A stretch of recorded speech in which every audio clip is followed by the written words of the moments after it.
स्वागत है आप सभी का। आप देख रहे हैं पंचतंत्र, आपके साथ मैं हूं स्वप्निल। महाभारत 2024 के मरुधरा मोर्चे पर चुनावी जंग चरम पर है और अब तो मतदान की तारीख भी बिल्कुल नजदीक, बेहद नजदीक आ चुकी है। और इस बीच प्रदेश की वो तमाम सीटें जहां जिसे किसी सीट को हॉट सीट कहा जा रहा है, किसी सीट को सुपर हॉट सीट कहा जा रहा है, 25 की 25 सीटें कभी इतनी सुपर हॉट नहीं रही हैं जितनी इस बार यानी 2024 के चुनावों में है। और इन्हीं सीटों में से एक सीट है चित्तौड़गढ़ की। चित्तौड़गढ़ की सीट हॉट सीट इसलिए बनी हुई है क्योंकि यहां से सीपी जोशी चुनावी मैदान में है बीजेपी की तरफ से, प्रदेश अध्यक्ष हैं। विधानसभा चुनावों के दौरान जगह जगह उनका प्रचार चल रहा था, लेकिन लोकसभा चुनावों के दौरान वो अपने क्षेत्र में सिमट कर रह गए। इसके पीछे कांग्रेस की रणनीति है या फिर कुछ और, या बीजेपी की व्यक्तिगत रणनीति, ये एक सवाल है। साथ ही कांग्रेस से उदयलाल आंजना की प्रतिष्ठा दांव पर लगी है। वो खुद चुनावी मैदान में लगातार प्रचार के मोर्चे पर डटे हुए हैं। दोनों के बीच प्रचार वॉर धुआंधार तरीके से चल रहा है, लेकिन कई सारे ऐसे एक्स्ट्रा मुद्दे भी हैं जो काफी सुर्खियां बटोर रहे हैं। ऐसे में किस तरह की चुनावी हवा है, इसी पर चर्चा करेंगे। मेरे साथ जो गेस्ट जुड़ रहे हैं आपको इंट्रोड्यूस करवा देता हूं। रत्नेश दमामी जी वरिष्ठ पत्रकार हैं, इसी इलाके से आते हैं, यहाँ की राजनीति पर पैनी नजर रखते हैं। रत्नेश जी स्वागत करता हूं आपका।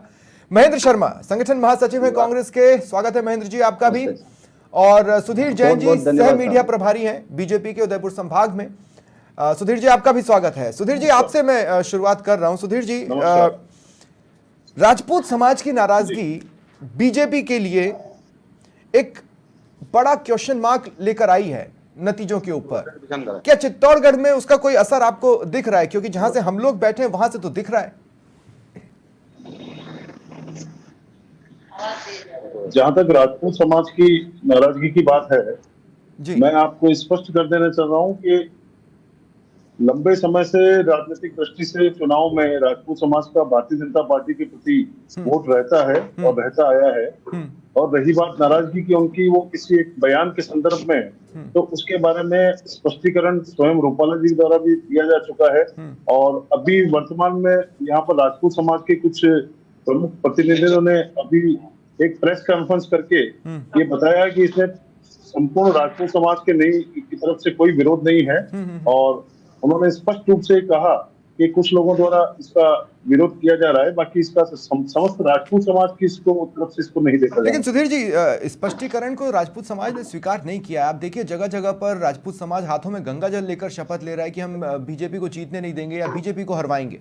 हालांकि ये भी सच है कि राजपूत समाज ये नहीं कह रहा है कि हम कांग्रेस को जितवाएंगे, लेकिन वो बीजेपी से नाराज तो है।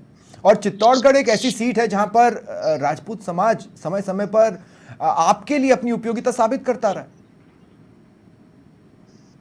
मैं बताना चाहूंगा कि राजपूत समाज के लिए हमारे यहाँ से जो सांसद सीपी जी जोशी है, महारानी पद्मिनी के बारे में और अन्य जो भी कोई मुद्दे थे जहां पर उनका सही ढंग से उनका इतिहास में दर्ज नहीं कराया जा रहा था, तो सबसे पहला विरोध संसद में सीपी जोशी जी ने किया था। इस मुद्दे को उन्होंने स्वयं उठाया था और उसके बाद वहां पे इन तथ्यों में जो गलतियां थी उनको सुधार करके लागू किया गया। समय समय पर राजपूत समाज ही नहीं, संपूर्ण समाज के लिए वो काम करते हैं और उन्होंने अपने कामों से और संसदीय क्षेत्र में विकास की गंगा बहाई है। आप कांग्रेस के विगत शासनकाल में देखें और 10 साल के शासनकाल में देखें, बहुत बड़ा फर्क है। उन्होंने हर वर्ग, हर जाति, हर समाज को, हर गांव ठीक है, तो एक सवाल और मैं आपसे लेना चाहता हूं। एक सवाल और जो बनता है वो ये कि CP Joshi ji relax mood में क्यों नहीं आ पा रहे हैं? मेरा कहने का मतलब यह है कि स्टार प्रचारक होने के बावजूद भी वो चित्तौड़गढ़ से बाहर नहीं निकल पा रहे हैं पार्टी के प्रचार के लिए। इसके पीछे क्या वजह है? ऐसा नहीं है, सब जब प्रारंभिक चुनाव की घोषणा हुई वो विभिन्न नामांकनों की रैलियों में गए हैं, उसके अलावा क्लस्टर की बैठकों में वो स्वयं गए हैं और वहां पर उन्होंने कई जो चुनाव लड़ रहे हैं सांसद का, उन सबका प्रचार प्रसार किया है और समय समय पर वो गए भी हैं। और अपने अभी उन्होंने अपने वर्तमान में जहाँ जिस क्षेत्र से वो चुने जाते हैं, प्रतिनिधित्व कर रहे हैं, उन क्षेत्रों का वो सघन संपर्क कर रहे हैं। तो इसलिए ऐसा कहा नहीं जा सकता कि ये तो चुनावी कांग्रेस का है कि वो और कोई नहीं कर पा रही है, तो वो इन्हीं चीजों पर अपना दिमाग लगाए हुए है। उनको दिमाग लगाना चाहिए ऐसी जगह पर जहां पर उनको पोटेंशियल मिल सकता हो। नकारात्मक राजनीति से वोट नहीं मिला था। ठीक है, महेंद्र शर्मा जी अब मैं आपके पास आ रहा हूं। महेंद्र शर्मा जी, मैं आपसे भी ये पूछना चाहता हूं, अगर राजपूत समाज मान लीजिए बीजेपी से नाराज है भी, तो वो कांग्रेस में अपना धनी धोरी नहीं देख रहा है। सर ऐसी कोई बात नहीं है। राजपूत समाज हमेशा सर्व समाज से श्रेष्ठ समाज रहा है, एक श्रेष्ठ समाज से एक समाज रहा है। लेकिन आज की मैं एक घटना बताता हूं आपको। एक आप ही के जैसे टीवी चैनल की एक डिबेट थी, उसमें भारतीय जनता पार्टी के ये जितने भी लोग हैं, जिसमें ये सुधीर जी भी मौजूद थे, वहां राजपूत समाज की महिलाओं के साथ अभद्र व्यवहार किया जाता है। अभी आप जान सकते हैं कि यहाँ जौहर स्मृति संस्थान में अभी वो महिलाएं धरना दे रही है और बहुत जल्दी प्रेस कॉन्फ्रेंस बुला रही है। नहीं, तो आज की अभद्र व्यवहार किसने आज किया? की घटना बता नहीं, रहा 2 सेकंड, अभद्र व्यवहार किसने किया? भारतीय जनता और पार्टी दूसरा ये है, नहीं नहीं नहीं नहीं नहीं, सुधीर भाई मैं आपको रोक रहा हूँ। मैं आपको ये कहना चाहता हूँ, मैं सुधीर भाई, मैं आपसे आपके पास आऊंगा तब आप बोलिएगा। मैं बीच में नहीं बोला। हाँ महेंद्र जी, 2 मिनट महेंद्र जी, मैं ये कह रहा हूँ, अगर किसी टीवी चैनल का डिबेट था तो जाहिर तौर पर वहां तो कांग्रेस के लोग भी मौजूद रहे होंगे। कांग्रेस की मौजूदगी के बावजूद अगर किसी के साथ अभद्र व्यवहार हो गया, फिर तो घेरे में आप भी हैं भाई। तो हमने बोला, वहां विरोध किया सर, हमने विरोध किया। लेकिन भारतीय जनता पार्टी के वहां जहां ये मीटिंग थी, वो मीटिंग चढ़ जाना जो था। आपकी डिबेट थी, वो भारतीय जनता पार्टी के पदाधिकारी के एक पर्सनल रिसोर्ट पे थी वहां। तो इसलिए हम लोग ज्यादा बोल नहीं पाए और महिलाओं ने उन्होंने विरोध दर्ज कराया है और बहुत जल्दी वो ऐसा थोड़ा ना होता है महेंद्र जी, अगर आप किसी के लिए लड़ना चाहते हैं तो फिर तो जी जान से लड़ जाना चाहिए। हम राजपूत हम तैयार हैं। मैं इसीलिए तो कह रहा हूं ना कि राजपूत समाज आपने भी तो अपना दोस्त नहीं खोज पा रहा है, तैयार है साहब, क्योंकि आप नहीं, पर आपके साथ तो वो दोस्त आपको खोज ही नहीं पा रहा है। वो जब दोस्त खोजने निकलता है, कांग्रेस उसे दोस्त नजर नहीं आती है। क्यों नजर नहीं आती है? इसीलिए तो नजर नहीं आती है सर। राजपूत मैं आपके टीवी के माध्यम से पूछना चाहता हूं कि राजपूत समाज के लिए पिछले 10 साल में माननीय सीपी जोशी साहब जो सांसद है लगातार 10 साल से, उन्होंने राजपूत समाज को क्या दिया? लेकिन महेंद्र भाई, नाराजगी तो अपनों से ही होती है ना। 6 करोड़ के नाराजगी तो अपने से ही होती है, गैरों से क्या नाराजगी पालेंगे? अगर कोई किसी से नाराज हुआ तो ये समझ में तो आता है कि वो उनके अपने। 6 करोड़ के पेनोरमा दिए हैं राजपूत समाज के लिए। ठीक है सुधीर जी, आपको सफाई का मौका दे रहा हूं। बीजेपी की मौजूदगी में राजपूत समाज की महिलाओं के साथ अभद्रता, आप खुद वहां मौजूद थे, क्या हुआ था? मैं ये कहना चाह रहा हूं कि चुनावी दौर में सिर्फ नकारात्मक बात करने से वोट नहीं मिला करते। मैंने पहले भी कहा था, जहां तक राजपूत समाज की महिलाओं की बात है, भारतीय जनता पार्टी हमेशा से राजपूत समाज और उनकी महिलाओं से पूछ सकते हैं साहब, मैं उनके मोबाइल मुझे मैं आपके बीच में नहीं बोल पाया, मुझे आप अवसर दें। हाँ मैं दे रहा हूँ, मैं आपको अवसर दे रहा हूँ, लेकिन सुधीर जी आप जवाब आप ये बताएंगे कि वहां हुआ क्या था?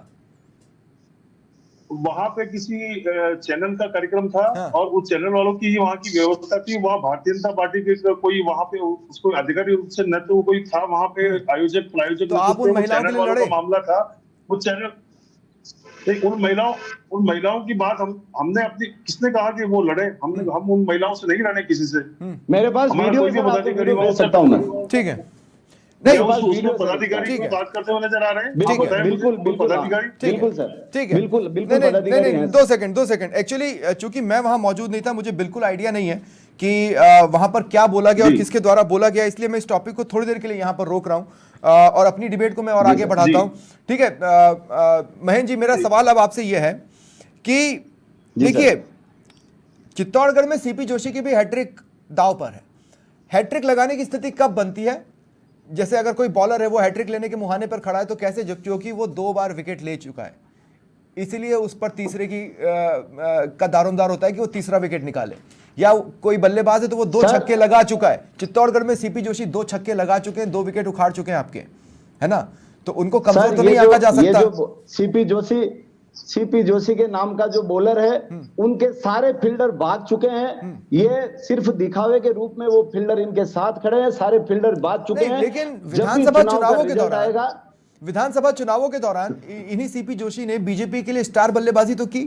क्या इस बात को नकारा जा सकता है? सर वो विधानसभा चुनाव में इन्हीं सीपी जोशी की विधानसभा से भारतीय जनता पार्टी की जमानतें जब्त हुई है और उनके खुद के बूथ से भारतीय जनता पार्टी की जमानत जब्त हुई है। भले ये राजस्थान में स्टार प्रचारक रहे होंगे, लेकिन चित्तौड़गढ़ विधानसभा की अपन बात करते हैं तो इनकी जमानत जब्त हो चुकी है सर। भारतीय जनता पार्टी की विधानसभा चुनाव में जमानत जब्त हुई। ठीक है, मैं एक बार फिर सुधीर जी आपके पास आ रहा हूं। सुधीर जी, चुनावों की घोषणा से पहले चित्तौड़गढ़ के एक हिस्से में सांप्रदायिक तनाव की स्थिति बनती है, वो भी तब जब कानून व्यवस्था आपके हाथ में है, और आपका वादा यह था कि सांप्रदायिक तनाव की स्थिति हमारे रहते तो बन ही नहीं सकती।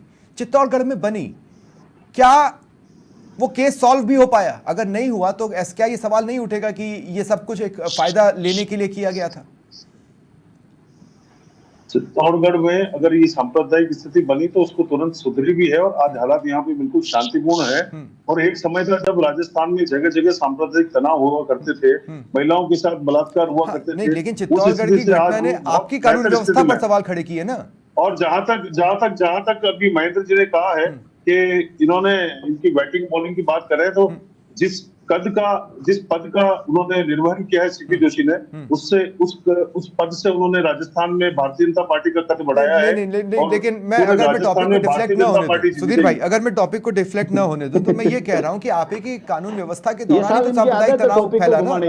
कानून व्यवस्था तो तब आप ही संभाल रहे थे, प्रश्न चिन्ह तो आपकी कानून व्यवस्था पर लगे। सवाल जवाब महेंद्र जी, सवाल जवाब का जिम्मा जिनके है उनके दीजिए। आप वही चल रहा है। नहीं, ठीक है सुधीर जी सवाल देखिए, काम है वो करें, जब वो सवाल पूछ रहे मैं जवाब दे रहा हूँ। सुधीर जी तो सवाल पूछ रहा हूँ ना मैं, आ जाइए। इसीलिए कह रहा हूँ। नहीं 2 मिनट, अरे आप रुकिए ना महेंद्र जी, मैं वो समझ कर लूंगा। ठीक है सुधीर जी, वो समझ लेंगे। सुधीर जी मैं क्या कह रहा हूँ, मैं ये कह रहा हूं कि भाई कानून व्यवस्था तो आपके हाथ में थी। कानून व्यवस्था आपके हाथ में होने के बावजूद सांप्रदायिक तनाव की स्थिति बनी, ये तो कानून व्यवस्था का फेलियर बताता है।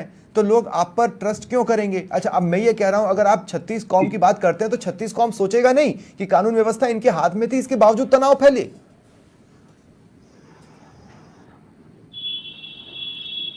बोले सुधीर जी। चुप्पी। देखिए चुप्पी। अरे कहाँ मैं जी, 2 मिनट को सोच तो लेने दीजिए। विषय पे कोई बात हो जाती है तो उसको तुरंत काबू में करना भी अपने आप में एक ये अनुकरणीय कार्य है कि वो उस कार्य का उसको मैं कहना चाह रहा हूँ। सांप्रदायिक तनाव आज भारतीय जनता पार्टी के कार्यकाल में, शासनकाल में कोई घटना हुई तो उसमें तुरंत काबू पा लिया गया, ऐसा नहीं है। घटनाएं हो सकती है, ठीक है। सांप्रदायिक तनाव पर उस घटना को काबू पा लेना अपने आप में स्वयं का एक अच्छा कार्य है। कांग्रेस के साथ दिक्कत क्या है ना, मैं महेंद्र जी आपसे बोल रहा हूं, कांग्रेस के साथ दिक्कत यह है कि वो इश्यूज को कैच नहीं कर पाती, और कैच कर लेती है तो वो ज्यादा लंबा उस पर टिक नहीं पाती। बीजेपी के अगेंस्ट इन 3 महीनों में आप कोई भी मुद्दा क्रिएट नहीं कर पाए, अगर क्रिएट भी कर पाए तो उसकी हवा नहीं बना पाए। ये बात आपके अगेंस्ट जा सकती है, और ये बात सेंटर के लेवल पर भी जा सकती है। आपने जितना प्रदर्शन खुद अपनी पार्टी और अपनी पार्टी के अस्तित्व के लिए किया, उतना प्रदर्शन जनता के मुद्दों पर उतना उग्र होकर नहीं किया। सर, जहां जहां भी भारतीय जनता पार्टी के नकारेपन की इन महीनों में नकारेपन की बात आई है, कांग्रेस पार्टी ने, जिला कांग्रेस के पदाधिकारियों ने रोड पर आकर विरोध प्रदर्शन किया है, राज्यपाल साहब को ज्ञापन दिया है सर। और अरे भाई मैं कह रहा हूं, आपको वो दिन याद है जब सुषमा स्वराज विपक्ष में हुआ करती थी, जब प्रमोद महाजन जैसे चेहरे विपक्ष में हुआ करते थे, एक एक मुद्दे पर कितने कितने दिन ये सड़कों पर रहते थे। लेकिन जब कांग्रेस पर बात आती है, जैसे मान लीजिए कांग्रेस के किसी राहुल गांधी पर कोई कार्रवाई हुई, तो आप लोग सड़कों पर 2-2, 3-3 दिन तक हंगामा करते हैं, लेकिन महंगाई पर सुबह से शाम तक प्रदर्शन कर घरों में बैठ जाते थे। तो जनता से कनेक्ट कहां बन पाया आपका? मेरा सवाल तो ये है सर, ये है कि कांग्रेस ने जब भी इस तरह के मुद्दे उठाए हैं, पुरजोर तरीके से उठाए हैं और सड़कों पर भी उतरे हैं। आप जयपुर से लेकर हमारे चित्तौड़ तक हमने ये मुद्दे उठाए हैं। हाँ। और उठाते रहेंगे। जनता के लिए कांग्रेस पार्टी 36 कौम की पार्टी है, और हम हमेशा जो पर मैं ये नहीं समझ पा रहा हूं, उनके साथ हैं। मैं ये नहीं समझ पा रहा हूं ऐसे वक्त पर। अब जैसे आप लोगों ने एक एकजुट होने की बात की कि INDIA करके हमने एक अलायंस बनाया है। ये जो INDIA है, इसके कोई लीडर्स बहुत ज़्यादा दौरे कर आप लोगों के सपोर्ट में राजस्थान आ रहे हों, ऐसी स्थिति बन नहीं पा रही है।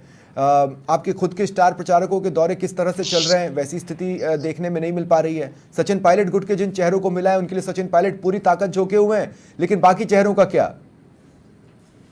नहीं सर, ऐसा नहीं है। पायलट साहब को जहां जहां टाइम मिल रहा है, जहां जहां समय मिल रहा है, वो सारी 25 सीटों पर जाने का पूरा प्रयास कर रहे हैं। अभी बहुत जल्दी सचिन जी पायलट साहब का हमारे यहाँ चित्तौड़ जिले लोकसभा क्षेत्र में अभी दौरा बनने वाला है, और अभी नामांकन में पायलट साहब और राष्ट्रीय अध्यक्ष जी खुद हमारे यहाँ नामांकन रैली में पधारे हैं साहब। ऐसा कोई नहीं है, कांग्रेस एक होकर चुनाव लड़ रही है। ठीक है, हालांकि कांग्रेस की खामियां कांग्रेस के सहयोगी दल ही बता रहे हैं। अब जैसे हनुमान बेनीवाल कांग्रेस पर सवाल उठा देते हैं कि भाई हमारे भीतर कुछ ऐसे लोग हैं जो हमें सपोर्ट करने की जगह दूसरों का सपोर्ट कर रहे हैं। लेकिन इससे ये सवाल नहीं खत्म हो जाता। सुधीर जैन जी, मैं आपसे पूछ रहा हूँ, मैं सुधीर जैन जी से पूछ रहा हूँ, लेकिन इससे ये सवाल खत्म नहीं हो जाता कि क्या बीजेपी को सबका साथ मिल पा रहा है। मैं ये इसलिए पूछ रहा हूँ क्योंकि चित्तौड़गढ़ में वसुंधरा राजे के प्रचार की तूती बोलती थी, लेकिन वसुंधरा राजे तो कहीं प्रचार में है ही नहीं। भारतीय जनता पार्टी सबका साथ सबका विश्वास की नीति पर काम करती है और जहां जिस नेता को जो जिम्मेदारी दी जा रही है वो उसका निर्वहन करते हुए उस क्षेत्र का दौरा भी कर रहा है। और जहां तक महेंद्र जी कह रहे हैं सब एक है। यहाँ पर आप देखिए पश्चिम बंगाल में ममता जी वो स्वयं अलग लड़ रही हैं, इधर केजरीवाल जी दिल्ली में अलग रहेगी, काय का गठबंधन है, कहीं की रोटी कहीं का रोड़ा, भानुमति ने कुंडवा जोड़ा। इसके अलावा क्या है? नहीं सुधीर भाई, चित्तौड़ में वसुंधरा राजे की यूएसपी है, इस बात को आप नकार सकते हैं क्या?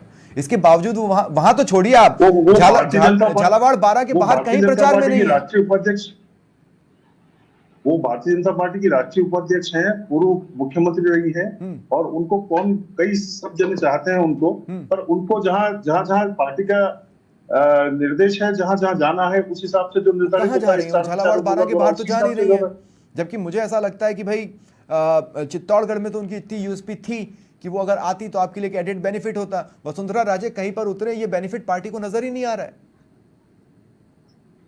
पार्टी का बेनिफिट नजर आने का मतलब है यहाँ हमारे जो और भी जो नेता हैं उनका भी यूएसपी है, वो भी आ रहे हैं, सभी अपने अपने हिसाब से अपने क्षेत्रों को पूरा जमा रहे हैं कि वो सीपी जोशी अधिक से अधिक मतों से यहाँ से विजयी होकर भारतीय जनता पार्टी का कमल खिलाएं और हैट्रिक पूरी करें।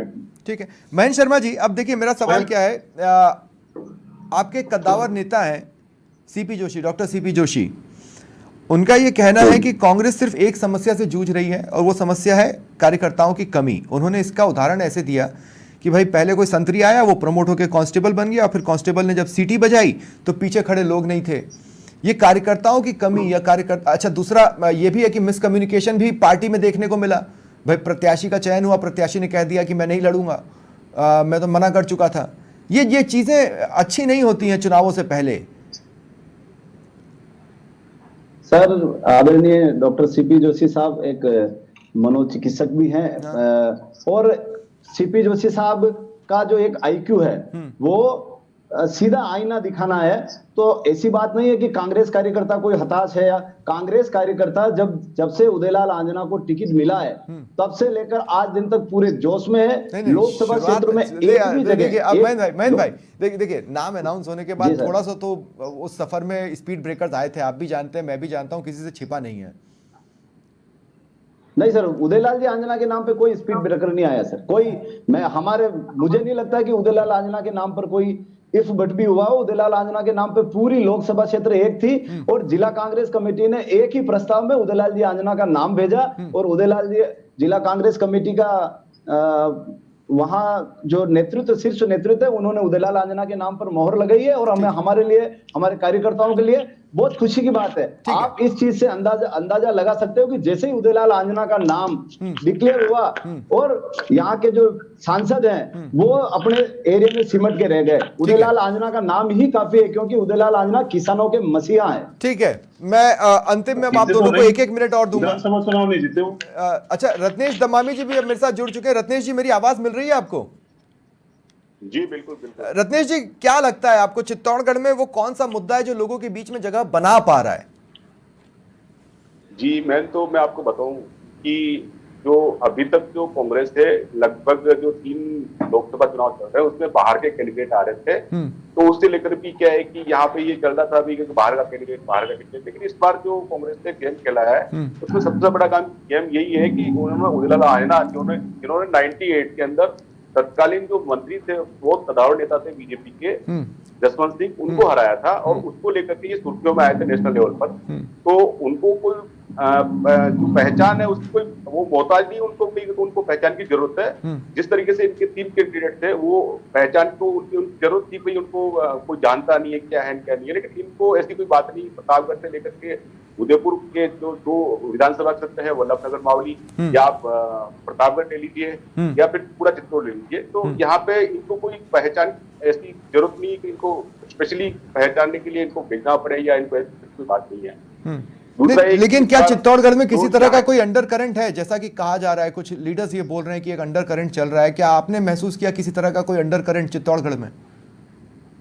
अंडर करंट तो ऐसा है भाई साहब, इसमें सबसे ज्यादा तो बीजेपी में ही है, क्योंकि जो आप देखते हैं विधानसभा चुनाव जो कई बार हुए, अभी 10 विधानसभा चुनाव, उसमें चंद्रपाल सिंह आज्ञा है, निर्दलीय चुनाव लड़े हैं बीजेपी से, तो उसको लेकर के बीजेपी में भी थोड़ा बहुत है वैसे। और ये अभी दिख भी रहा है आपके सामने, राजपूत जो समाज है वो लगातार प्रदर्शन कर रहा है। और इसी प्रकार जो एक इनके पूर्व विधायक है पतन के, वो जो चंद्रपाल सिंह आज्ञा के खास समर्थक माने जाते हैं, तो उनके साथ कुछ मिस बिहेवियर हुआ था होली के जो प्रोग्राम था उसमें, तो उसे लेकर भी कुछ जो इनके जाट समाज के लोग हैं उनमें नाराजगी भी देखी जा रही है।